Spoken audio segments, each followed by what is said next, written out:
2024 সালে ক্রীড়াঙ্গনে সবচেয়ে দামি তারকা ছিলেন ক্রিস্টিয়ানো রোনালদো।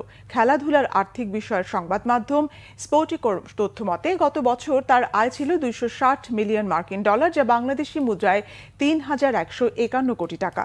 প্রায় 40 বছর বয়সে এখনও ফুটবল মাঠে নিজের সামর্থ্য প্রমাণ করে যাচ্ছেন রোনালদো। প্রথম ফুটবলার হিসেবে 1000 গোলের মাইলফলক ছুঁতে লড়ছেন এই পর্তুগিজ তারকা। তার পারফরমেন্সের সাথে সমান তালে এগিয়ে যাচ্ছে তার আয়। টানা দ্বিতীয়বার বিশ্ব অ্যাথলেটদের মধ্যে সর্বোচ্চ আয়ের রেকর্ডটি ধরে রেখেছেন রোনালদো।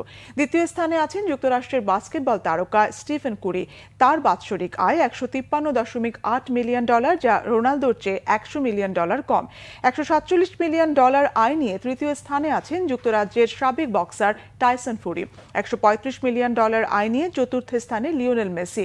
যুক্তরাষ্ট্রের বাস্কেটবল তারকা লেব্রন জেমস 133.2 মিলিয়ন ডলার আয় নিয়ে পঞ্চম স্থানে। তবে গত বছর সর্বোচ্চ আয়কারী ক্রীড়াবিদের মধ্যে শীর্ষ 10-এ 5 জনই ফুটবলার। 133 মিলিয়ন ডলার আয় নিয়ে নেইমার ষষ্ঠ, করিম বেনজেমা অষ্টম স্থানে আছেন, যার আয় ছিল 116 মিলিয়ন ডলার।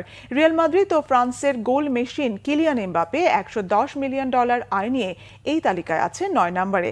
আর গলফ খেলায় টাকা উড়লেও এই খেলাটির সেরা তারকা স্প্যানিশ জন রাম 105.8 মিলিয়ন ডলার আয় নিয়ে আছেন 10ম স্থানে। তবে কোনো টেনিস তারকা শীর্ষ 10-এ আসতে পারেননি।